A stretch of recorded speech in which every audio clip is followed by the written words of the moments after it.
Hello दोस्तों, my YouTube channel N math class में आपका स्वागत है। आज आपको हम रेलवे एएलपी का बहुत ही महत्वपूर्ण क्वेश्चन को लेके आए हुए हैं। अगर आप इस प्रकार के सवाल को कर लेते हैं तो 100% आपके एग्जाम में 1 नंबर फिक्स हो जाएगा। तो आइए अब हम इस सवाल को करते हैं। यहाँ पर देखिएगा, सवाल है 9 और 25 का मध्यानुपाती क्या होता है। तो इसमें पहले कुछ आपको अनुपात के बारे में आपको पता होना चाहिए। देखिए, जब भी अगर कहीं पर भी ऐसा लिखा रहे, इसको हम पढ़ते हैं अनुपात। इसको हम क्या पढ़ेंगे? अनुपात। इसको अनुपात पढ़ते हैं। और कहीं पर भी ऐसा लिखा रहेगा, इसका मतलब होता है इसी को हम ऐसे भी लिख सकते हैं, इसको बराबर के रूप में। इसको पढ़ते हैं हम समानुपात। क्या पढ़ते हैं? समानुपात। ये बात आपको पता होना चाहिए। अब यहाँ पर ध्यान से देखिएगा, जब क्वेश्चन आएगा तो हम आपको क्वेश्चन में ही कंसेप्ट समझाने का प्रयास करेंगे, जिससे कि आप उसको ज्यादा समझ पाए। यहाँ पर देखिएगा, सवाल है 9 और 25 का मध्यानुपाती ज्ञात कीजिए। तो यहाँ पर इसके लिए फॉर्मूला होता है मध्यानुपाती। मध्यानुपाती बराबर होता है अंडर रूट a गुना b। अब यहाँ पर ध्यान से देखिएगा, a जो है हम इसको पहला को बोलेंगे और b दूसरा को बोलेंगे। तो a कितना है? 9 और गुना b कितना है? 25। अब यहाँ पर ध्यान से देखिएगा, ये 9 का वर्गमूल 3 होता है और 25 का वर्गमूल 5 होता है। गुना कर देंगे, 5 तिहाई 15, ये इसका आंसर हो जाएगा। ये बात आप समझ गए होंगे। अगला सवाल यहाँ पर देखिएगा, ये दूसरा नंबर सवाल है 12 और 30 का तृतीयानुपाती ज्ञात कीजिए। यहाँ पर इसके लिए फार्मूला आपको पता, जब फार्मूला पता नहीं होगा सवाल आपसे नहीं बनेगा, ठीक है ना। यहाँ पर इसका फार्मूला होता है, ध्यान से देखिएगा, ये फार्मूला होता है b² बट्टा a। ये आपका तृतीयानुपाती के लिए फार्मूला होता है। ये तृतीयानुपाती, इसको हम यहाँ पर लिख देते हैं। ये आता कैसे है? ध्यान से देखिएगा, हम फार्मूला बता रहे हैं कैसे आता है। देखिए, ये a अनुपात b समानुपात b अनुपात ये आपका x, क्योंकि x का मान निकालना है यहाँ पे। अब देखिए, यहाँ पर a बटा b बराबर b बटा x। यहाँ पर ध्यान से देखिएगा, x बराबर हो जाएगा b² बटा a, यानी कि b² बटा a।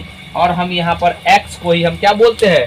तृतीयानुपात, ठीक है ना। यहाँ पर देखिएगा, अब b जो है, यहाँ पर b का मान कितना है? तो यहाँ पर देखिए, इसको a पढ़ेंगे। यहाँ पर देखिएगा, 12 को हम a पढ़ेंगे और इसको पढ़ेंगे b, ठीक है। तो b कितना है? तो ये b 30 है। देखिए, स्क्वायर है तो इसको हम यहाँ पर होल स्क्वायर। और यहाँ पर a कितना है? तो a आपका 12 है, तो नीचे लिखेंगे 12। अब इसको सॉल्व कर लीजिए। तो यहाँ पर 30 स्क्वायर का मतलब होता है 2 बार लिखना। तो 30 गुना 30 और बटा 12, ठीक है ना। आप काट लीजिए, 6 दूना 12, 6 पंचे 30 और 2 से काटिए, कितना होगा? 15। अब 15 को 5 से गुना कीजिएगा तो 15 पचे 75। ये इसका आंसर हो जाएगा। ये बात आप समझ गए होंगे। आइए अब हम अगले सवाल पर चलते हैं। यहाँ पर देखिएगा, ये तीसरा नंबर सवाल है। सवाल है 6,5,21 का चतुर्थानुपाती ज्ञात कीजिए। ये क्या होता है? तो इसमें जो होंगे 4 पद होंगे, ठीक है ना। देखिए, इसके लिए आपको जो है सबसे पहले फार्मूला कहाँ से आता है? देखिए, a अनुपात b समानुपात c, और ये चौथा जो है इसी को बोलते हैं चतुर्थ अनुपात। हमको निकालना है, तो यहाँ पर हम मान लेंगे x। अब ध्यान से देखिएगा, एक बात समझिएगा, यहाँ पर ये इसको हम बट्टा के रूप में लिखेंगे तो a बट्टा b होगा। और ये जो सिंबल इसके हम बराबर यूज करेंगे इसके लिए, ये समानुपात का सिंबल, इसका मतलब होता है बराबर, और c बट्टा x। अब यहाँ पर क्रॉस गुना कीजिएगा, तो यहाँ पर जब क्रॉस गुना करेंगे तो a गुना x बराबर ये आपका b गुना c हो जाएगा। और यहाँ पर x बराबर क्या हो जाएगा? तो b गुना c और बट्टा a, ठीक है ना। ये आपका फार्मूला हो गया, यानी कि b और c को गुना कर देना है और पहली संख्या से भाग दे देना है। अब यहाँ पर देखिएगा, खरा चतुर्थानुपाती, तो यहाँ पर हम लिखेंगे चतुर्थानुपाती बराबर क्या हो जाएगा फार्मूला? तो देखिए, यहाँ पर हम लिखेंगे b गुना c बट्टा a। अब देखिए, यहाँ पर b, देखिए ये a है, इसको हम a मानेंगे, इसको b मानेंगे और इसको c। तो अब यहाँ पर b कितना है? तो b 5 है। और C कितना है, तो C 21 है, और यहाँ पर A कितना है, तो A जो है यहाँ पर ये 6 है। अब काटिए यहाँ पर, ये 3 दूना 6, 3 सते 21।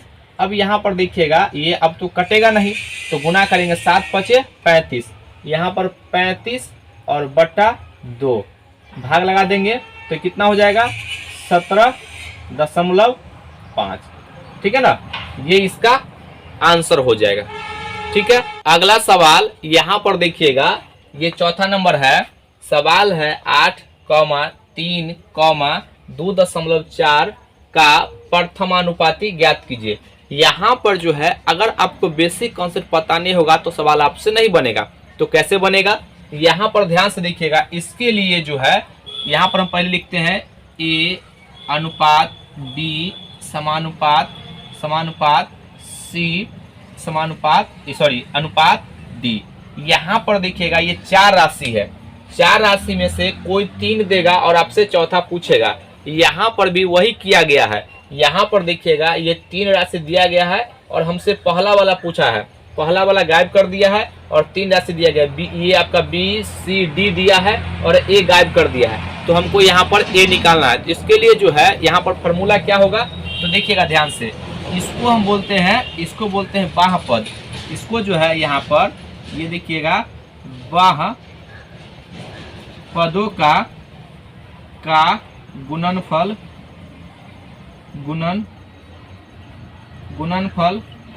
बराबर, बाह्य पदों का गुणनफल बराबर होता है ये B और C जो है इसको हम बोलते हैं मध्य पद, यानी कि मध्य पदों का गुणनफल। ठीक है ना, गुणनफल, ये फार्मूला हो गया।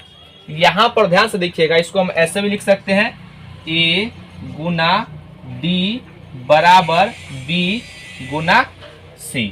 ठीक है ना, ये आपको पता होना चाहिए। यानी बाहर को बाहर से गुना करेगा और अंदर को अंदर से गुना करेंगे और ये मान जो होगा आपस में बराबर होगा। तो अब देखिए ये इसको जो है सवालों को इस पे कैसे अप्लाई करेंगे, तो यहाँ पर ध्यान से देखिएगा। प्रथम तो पता ही नहीं है तो इसको हम ऐसे लिखेंगे ना, यहाँ पर ध्यान से देखिएगा, पहला पता नहीं, उसको मान लेंगे x। तो यहाँ पर x, यहाँ पर अनुपात ये 8, बीच में समानुपात ये 3 और अनुपात 2 कितना, ये 2.4। अब यहाँ पर ध्यान से देखिएगा, इसको जो है हम यहाँ पर ऐसे लिख सकते हैं, ये बाह्य पद दोनों गुना कर देंगे तो x गुना 2.4 बराबर यहाँ पर 8 गुना 3। ध्यान से देखिएगा, दशमलव हटेगा तो नीचे 10 आएगा और यहाँ पर देखिए 24 और ये 24 से कट गया, तो यहाँ पर x का मान कितना आ गया, तो x का मान आ जाएगा 10 से गुना करेंगे 1 में तो 10 हो जाएगा। तो इस सवाल का आंसर कितना आ जाएगा, 10। ये बात आप समझ गए होंगे। यहाँ पर इतना ही प्रकार के सवाल इसमें बनते हैं। जब भी अगर आपको ऐसा सवाल दिखेगा तो आप इसको आसानी से बना पाइएगा। अब यहाँ पर कुछ भी डाटा ले लीजिएगा तो आपका जो कॉन्सेप्ट हम बता दिए हैं वही कॉन्सेप्ट लगेगा।